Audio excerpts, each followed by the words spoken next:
Good afternoon, everybody. I'm your host, Crystal, and this is another edition of the 9 O'Clock Meltdown podcast. And over the phone, I have the oh so wonderful Dar Stellabota. Hello.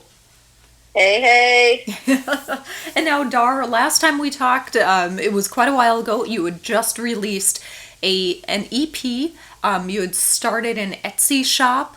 And then you'd also kind of started creating and making your own cigar box banjos. How have things been going for you? things are very great. This year, everybody this year is struggling, but last year was a very successful year for my music career. I went on a tour to the Netherlands. Oh, wow. I played multiple festivals across America, cigar box guitar festivals, one in Oregon, one in North Carolina, one in Missouri, one in Pennsylvania, actually two in Pennsylvania, Georgia. Wow. Not sure if I'm North Carolina. Cigar box festivals? They actually have those? That's really cool to hear. Yeah, cigar box guitar festivals. Yep. Uh-huh. So how do you get involved with that? I mean, I know you started making your own cigar box guitars. Did you have to put your name in a hat? Was it a lot to search for? Did they reach out to you? A lot of the promoters reached out to me because of videos that I had put on the internet of me playing music and, just like music videos. People search out cigar box guitar music and I'll pop up, somewhere. Yeah. Perfect. Excellent, excellent. And you have been doing a lot more videos lately. I just watched one of you kind of rocking out on your cigar box guitar and you got a bass drum. Very cool, very cool. What piqued your interest in creating cigar box guitars? I was at a show in West Virginia. My friend Rob Lee, he was working for a band called Urban Pioneers, and they had a show out there. Not sure where it was at, but I went to the show, and there was a raffle, and there was a cigar box guitar in the raffle, and I was like, oh man, I really would like to win that.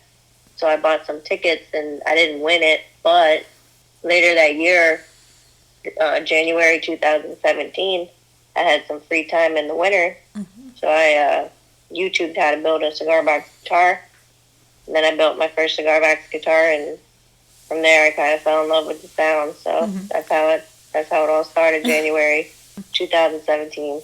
All right, excellent. So you've been at it for a little bit, and now you do have an Etsy shop as well. I think last time I had checked it out, you had your EP on there, and then a couple cigar box guitars, and then some patches as well. Have you done a lot of cigar box guitar sales? Yeah, I've done about 83 cigar box guitars, and I've only kept one. I've sold about 82, or plus I'll give one away every once in a while to someone, maybe a friend who has a birthday or something like that. Yeah. Are they hard to build? I don't think so, but you have to have like some kind of knowledge of math to build them for the measurements and stuff. But other than that, if you can do a little bit of carpentry, you can make one. All right, very cool, very Yeah. cool. And now, I do know another cigar box guitar builder, Jet Pink, out in California. But you are actually on the other side of the coast. Are you still in Maryland? I'm in DC, Okay. right next to Maryland now. And what prompted that move? I got a job in the city, this year. Thank God, because of what happened, the pandemic. As a musician, there's absolutely hardly any money to be made, but I've still been making money as a musician for some crazy reason. But for a lot of like performing artists, there's no shows, there's Yeah. no anything like that, so Yeah. How are you staying afloat? Are you doing a lot more online videos? well, I've sold, people, believe it or not, are still buying cigar box guitars. I also work right now, and I'm just trying to keep it going during this hard time for the Yeah. world. Yeah. Yeah. For sure, for sure. I definitely hear that one. And now you do have another EP out. I just listened to it. It's on Bandcamp. Lo-fi Rejection. Lo-fi rejection. Thank you so much. I Yep. knew it was an R in there, but let's talk about that EP for a little bit. Now, did you do what you'd done last time where it was completely DIY and you just, hit record on your at-home recorder, or did you kind of rope in other people on this project? That record, I was a very big production, and that is what kind of slingshot me to the Netherlands last year. I recorded the record at KMH Studio in Southern Maryland at my friend Keith recording studio. I did a Kickstarter because I released it on vinyl, on translucent green vinyl, and it was my first vinyl release. The recording was a live recording, so basically I set up my drum and my amp and my guitar, and I just played like a set, like I was at a show, and he just recorded it and mixed it down and then mastered it, and that's the recording that is on the Bandcamp. Okay. And on my vinyl record, which is for sale on my Etsy site. It's on translucent green vinyl. Very cool. How did you pick the kind of translucent color? You just liked it, or did you want something a little different? I like color vinyl, and I picked green because I love nature and I love the trees and the grass and all that stuff. And green reminds me that we're like constantly growing, just like nature, Excellent, Dar. Excellent. That's awesome. And okay, so you went to the studio and you did just kind of a live recording. Was that just out of necessity that you didn't have a lot of time, or did you just not want to do, one take and have to go back and do another take? It's the cheapest, easiest, efficient way to record, and Okay. the people hear exactly what you sound like at the show. So it's like an accurate. It's just an accurate way to record yourself as an artist, so that if you're trying to get a show, you give them the recording and you say, "This is me live," and boom, they have you live. They know exactly what you're going to sound like. So as an artist, I think it's a great thing to do for yourself instead of going back and doing different tracks, and kind of like super produce them. And that because sometimes people super produce the recording tracks so much to where it sounds nothing like what they would sound like live anymore. Right. Yeah, I remember quite a few albums hearing that and then hearing them live, and it's so different. I mean, opposite ends of the spectrum, and Yep. it's just like it's not what they're supposed to sound like. So very cool for kind of breaking that mold of being super produced, basically.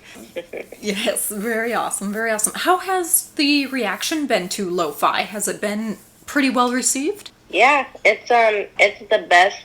I think it's the best album I've made yet. I released 250. I got 250 copies made of the record, and I think there's like 20 left or so, maybe less than that. I don't even know. Excellent, Dar, excellent. Yeah. Have you been planning any? I mean, granted, now kind of live shows are off the radar, but were you planning any live shows? Yeah, I had some festivals lined up this year that definitely got canceled.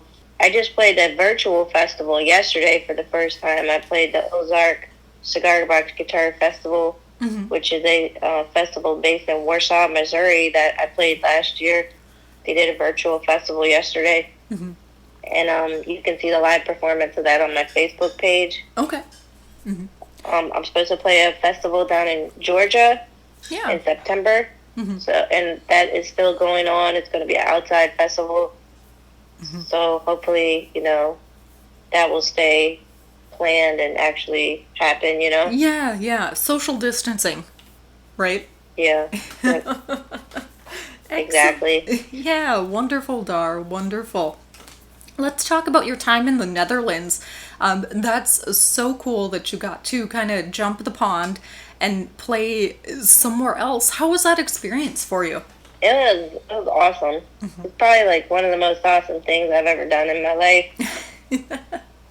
I mean, thanks to a guy named William Nejam, he found me on Facebook. Mm-hmm. He planned the whole tour. It was a very crazy adventure. Some of the shows got canceled, but I think I did like ended up doing nine shows, and there was more than 9. Mm-hmm. And I was there for about 2.5 weeks, I think. Mm-hmm. And it was very super crazy. It was like fly by the seat of your pants kind of tour. Okay. The Netherlands, and we didn't have a car the first half of the tour, so we're taking public transportation everywhere, carrying the equipment everywhere, and I just like, 'cause Will didn't have a car, so we're just like, it's like a little hot. It's like stressful, but it's like fun at the same time. Mm-hmm. I was just happy to be in a different country, Yeah. How was your music received over there? Did it go over pretty well, or? Yeah, they liked me over there. All right. In the Netherlands, they it's a lot different from America. They really like rock music. A lot more, like America loved rock music in the 60s and mainly the 90s. Mm-hmm. From what I see from, I mean, Americans always loved rock music, but when it went mainstream was mainly, I think, in the 60s and 90s. Yeah. But over there in the Netherlands, it's like blues and rock are mainstream there all the time. Oh, very cool, very cool. So you found a lot of, yeah. Yeah, you found a niche over there. Yes. Excellent. Do you have a growing fan base over there now? I do. I have fans all over the world. All right. There's Cigar-Box Guitar people in every country now, pretty much. Wonderful. Have you done any overseas sales of your Cigar-Box guitars? I have given some away. Okay. Yes. Perfect. And now, Dar, you had mentioned that some of your people that you've worked with found you on social media. Do you have a really strong social media presence? Yes, I do. Mm-hmm. All right. Definitely on Facebook, YouTube, and Instagram. Yeah, perfect. Have you kind of found that the trend is more going towards social media rather than, the traditional kind of websites and things like that? Yeah, I mean, like, as a musician, you don't even have to have a traditional website anymore. You can just have, like, an Instagram or a Facebook.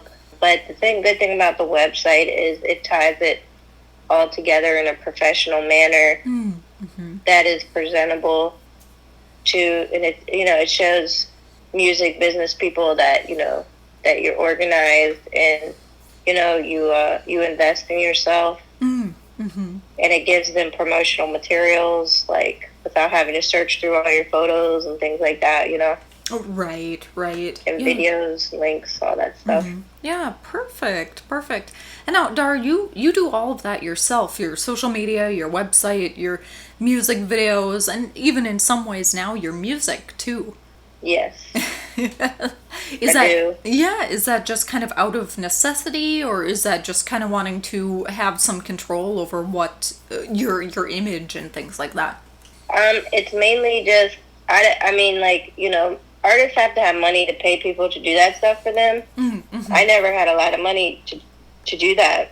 But my older brother and sister, they're like photographers and videographer, and they taught me a lot how to edit video, and they gave me a lot of programs, and so I was able to make my own videos and do my own photography stuff, with the help of some friends or whoever, Yeah. Oh, perfect, Dar. Perfect. All right. So you've got a couple virtual festivals coming up, or is that kind of in the wings? You're waiting to kind of see what happens there. Right now, it's just a real festival down in Georgia. Okay. Georgia Cigar-Box Guitar Festival in September. That's the only thing I have on the calendar right now. But yeah, looking forward to it. Good. Wonderful. And any music writing now with this kind of lull that's going on? You said any new music? Yes. Yeah, I have some new music I'm gonna release. I have a couple songs. I'm working on a new like 3-song EP, and I'm gonna record Perfect. it with a 4-track cassette player that my cousin gave me. Uh-huh. And because the sound from tape is a lot different than like a digital sound. Yeah, yeah. Tape has like a fatter sound. Mm-hmm. Digital is a little like dry, you know. Yes, yes. Yeah, digital is very robotic, and then tape is, Yeah. yeah, it's got a fatter sound, it's warm to it, but the closest that you'll ever get to having somebody in your living room, I think, is through vinyl. So that's really cool that you released Yeah. this EP on vinyl. Have you ever thought of doing a straight recording just to vinyl, or is it you're gonna see how the tape goes? I would love to do that, but that process Mm-hmm. is it's kind of unheard of anymore, Okay. except for Third Man Records. They do it. I think they're in, I want to say Chicago. Okay. Jack White's label. Mm-hmm. His label records their musicians straight to tape, Mm-hmm. and then that goes straight to vinyl. Mm-hmm. There's no digital anything in Oh, the wow. process that Jack White's label uses to record music, and that's a way that I would like to record music. Mm-hmm. So, like, if I could be on any label, I would like to be on Third Man Records. Pretty sure. Excellent, excellent. Well, keep up the work and you'll probably get there. Maybe we'll see. All right, Dar. And kind of what you've been doing this DIY musician thing for quite a while now. Are there any kind of hiccups that you've come into along the road, or has it all been pretty smooth?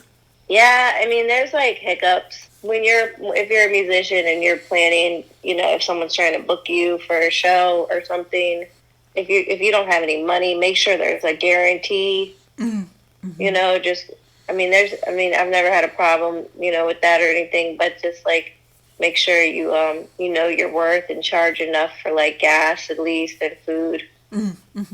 Which Yeah. you know, like $100 if you're just going to drive a couple hours or whatever, just for an hour, just you know, $100 I think for an amateur musician for a show is a good fair price for a half hour of music. You know what I mean? Yeah, yeah, definitely, definitely. And speaking of $100, I think last we had spoken about your CD EP that you had come out with before this one. You had released it on Etsy, and from what I recall, you told me that you did the whole thing for about $100. Yeah. Which one was that? The banjo one? Yes, yes, the banjo one. That was recorded, I think, live. Actually, I'm not sure, but I think I recorded that. I recorded that one at my house. I recorded that, and yeah, it was under $100 production. I guess like with printing materials, CDs, and I think I got some stickers made that I put inside of the CDs. You know, I would get these these poly bags that I would put the inserts and the CDs in. Then I would like stamp my name on the CDs, you know, and then put like a sticker in there. Yeah, that was under $100. Yeah, All and right. I think I might have made like 100 of those CDs or something. Yeah, I actually still have my copy. You signed it, so of course I'm going Awesome. to keep that one forever and a day. Um, that's really cool that you were able to put out, you know, a physical album, but also kind of do it for under $100. I mean, that's DIY queen level right there. Yeah, I definitely had made it a hobby to do everything myself. And then, from what I recall about that album, you had written a lot of songs kind of from the heart and told a couple stories in there as well. What's different from that album compared to this album? That album is like more like chill acoustic banjo stuff, you know, and this Lo-Fi Rejection is heavy. They call it stoner blues rock in the Stoner Netherlands, blues and rock. it's slide, kick drum, and cigar-box guitar, and it's just a heavy kind of like grungy sound, you know. Okay, yeah, yeah. I'll play a couple here after our interview. Um, but I guess lyric-wise, what kind of were you pulling from? Were you pulling from more life experiences, more kind of emotions for this album? Yeah, it was definitely life experience, just like stories of things that had happened to me. Like Herb Lady is a story about me going to Berkeley Springs, West Virginia, and I walked into a Herb Lady shop, where she sells teas and all kinds of holistic stuff. And I told her what one of my ailments was, and she made me a mixture of her magical herbs. So that's what that song is. And Tractor is about when I was working for water and sewer, how I would just work on the tractor all day. It's a simple song, but it's upbeat and it makes people feel good. It's like a happy song. Yeah, excellent. So, blues stoner rock. Can't say I've heard that one before. Yeah, stoner blues rock. Stoner blues rock. Okay. Interesting. Yeah. Yeah, I was like, hey, man, I'll take it, because it's very hard to put a genre on my music. Yeah. But that kind of makes sense to me, but you know what I mean? Yeah, yeah. Interesting, interesting. So has your sound kind of changed throughout the years? I mean, have you seen kind of a progression? Well, yeah, definitely. It's definitely changed. The Cigar-Box guitar sound, it's like a open G kind of tuning, and it's good for my voice. I'm not the best singer, so that tuning is, I think I found my groove with the match for the musical part and the vocal part, Yeah. So it kind of sounds like you try to blend those two together. It matches, I think, best out of all the instruments that I've tried. So I've also noticed that you've kind of introduced a kick drum into your music as well, and it's just you with your cigar box, your guitar, your vocals, and then your kick drum. Was that kind of a drum out of necessity, or was it just kind of you couldn't find anybody to play drums for you? Well, I had a drum set after I had built my first cigar box guitar, and I just one day I was playing and I just got behind the drums. I just started kicking the bass drum, and it sounded good.